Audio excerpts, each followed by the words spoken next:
Hello, people. We're back, and this time we're going to talk about some comic book news. This time we're talking about Wolverine. Before we get into the news, Wolverine was one of my when I got back into reading comics like in the late '80s or when the Batman the movie came out. Yeah, happened to be lucky. We were actually up north in Chicago, Illinois at the time. We had to get lucky, get in line, and be able to be one of the last people. I mean, my best friend growing up, he was seeing his mother. I actually went with him that one time, and Batman was premiering that weekend, and we had to be the night of a premiere. Had to be lucky enough to be like one of the last people in line who were allowed into that showing before they cut everybody off, and got to see Batman the movie, and totally fell in love with the movie, and uh, had another friend who was reading comics at the time who was reading Batman, and this is when Batman prices comics just jumped to insane levels because of the movie. That no comic movie had taken off like that at the time, and I got into reading comic books again. Obviously, started with Batman and spring from there. Eventually, selling more in Marvel than DC at the time, because Marvel to me was much more interesting at the time than DC. And it wasn't that DC some of the stories were good, but like Superman, for example, there always seemed to be he was fighting these generic guys that he could easily womp if he wanted to be honest with you. But the art was better in Marvel than DC at the time, and I just found the universe more interesting. And so I eventually found, Wolverine miniseries came out. I eventually, got the Wolverine miniseries and, read the book. Obviously, he was an X-Men. And I loved the character back then. He seemed interesting and different to me. And he's been around for a while now. Now that, they kind of made Wolverine, like, in charge or around so many Marvel teams. It was kind of crazy. It's kind of crazy to see how all the characters from the 90s, that read 90s, whether it be Deadpool and Gambit stuff, are become major characters in the Marvel Universe today. Like the X-Men teams are totally different. You wouldn't know them from when you originally read them in the 80s and 90s. And Marvel now has like half the books are several different Avenger teams and several different X-Men team now. But they announced the death of Wolverine. Now the first reaction to someone who's been a Marvel fan for a long time is, how long is he actually going to be dead? Is it going to be like 2 years the norm with Marvel? And that's been the ongoing joke for people who collect Marvel for the last 20 years is the major character dies. Like Wolverine's case, his book sales haven't like, oh my god, they're horrible, like a lot of characters dropped off. He's still a very popular character, so killing him off in that case, wouldn't make any sense. Like during the Civil War miniseries, they did a lot of things to shock people, and they did some things different, like unveiling Spider-Man with Peter Parker. But one of the things they did, and that was they eventually Captain America died. But the joke was, of course, he'd be back. And 2 years later, he was back. And that's why I wonder if this is just an attention thing. Because Marvel, listen, you can have a lot of interesting stories with him gone, how he's affected the Marvel Universe, and what's the world going to be like without him, especially for the mutant team aspect of it.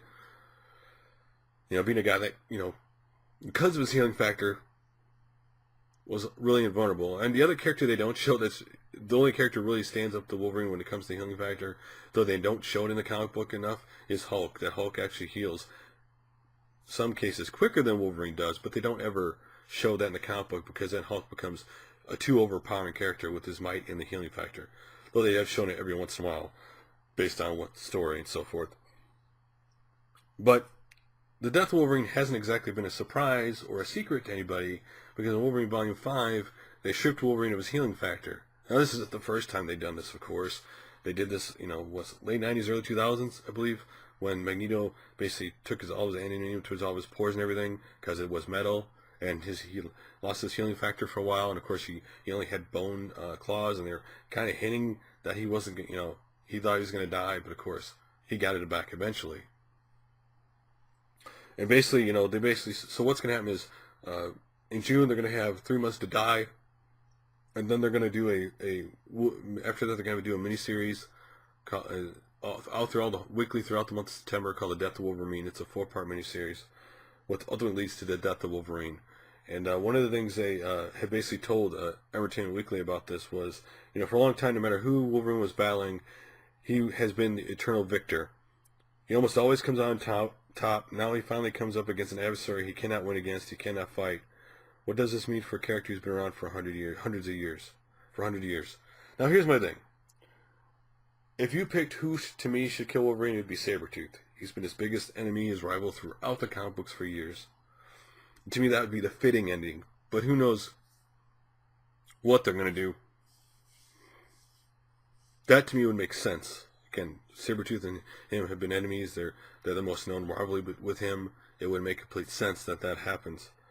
And we'll see how they do it. Again, my thing is he long-term going to be gone? I just don't think so. I mean, in the movies, in the media, he is a very popular character. He brings in money. Why would you kill him off permanently? It would make no sense. There is no character to take his place. I mean, there is no rising Marvel character that could step up and take Wolverine's place.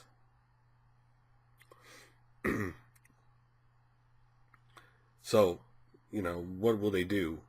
Listen, this will work if they do an interesting story for his death, and I hope they do pull off something interesting. It'd be good to read, obviously, and I hope afterwards they do some interesting stories, because they talked about that they're, and they're, basically the guy said, I hope when people finish it, they feel like he died in a way that was true to him. And I think that is the most important thing when it comes to it. When you know a character is a certain way, there's a certain way you vision that character. If it doesn't happen that way, you do get upset. But like when I talk about the 2 years thing, like when Peter Parker died, right, and Doc Ock took over his body, and Peter Parker supposedly died, and then later, you found out he was there, and then they said, well, no, this is the final wrap up of Peter Parker, and they immediately, the writers said immediately that Peter Parker wasn't coming back. Well, here we are 2 years later, and Peter Parker's coming back. And don't get me wrong, at first I hated the Doc Ock stuff because I love Peter Parker. He's Spider-Man. But they did a lot of interesting stories with that over 2 years, and actually, to me, they kind of scratched the surface of it. I don't think they really did as far as they could have with it, but at the same time, what Marvel has a problem with the movies versus the comic book, and some Disney, I hope, figures out. You have a lot of potential comic book future readers who go to see the movies of the superhero characters, that maybe they go see the movie and they go, you know what, I want to check out the comic book. I've never read it before. But when they go to the shelf like Spider-Man and Peter Parker's not there, they're more than likely not going to pick it up. I mean, they kind of grown attached to the characters on the big screen, and the comic book's got to somewhat be relative to the big screen version of the movie. I mean, that world's got to be relevant. Like, those characters, the disconnect Marvel has is the comic books are radically different than the movies. I mean, characters, things have changed so much that actually, you read the book and it's totally different than the movie you're watching. And that has been a problem for Marvel with doing these movies that they're not even close to. They're going back to the original origins, which are great, but the comic books have changed a lot since then. Like the much rumored Venom movie, right? That's going to happen. So if they do Venom with Eddie Brock in the movie, if that same fan were to go to the comic book store and buy Venom, Flash Thompson is the host of Venom now. So there's a major disconnect. So if Wolverine is in another movie in the future and he's dead, how is that fan going to find him? I mean, that's the issue they have. But I just kind of, I don't, there used to be a time and place where they kill off a character I liked, you get upset. But now it's like, okay, I know the MO, I know what you're going to do. Let's see, if you give me some interesting stories out of this before you bring back 2 years from now, that's great. Marvel, the joke is nobody stays dead forever. DC used to be they did, before they rebooted with the New 52, they had generation take over, younger generation take over the older one. So anyway, what do you think about the death of Wolverine? Are you upset about it? Are you kind of like the opinion of 2 years they're going to bring him back again? Or what is your opinion on the death of Wolverine comic book coming out? Anyway, guys, like always, thanks for watching, and I'll talk to you guys later.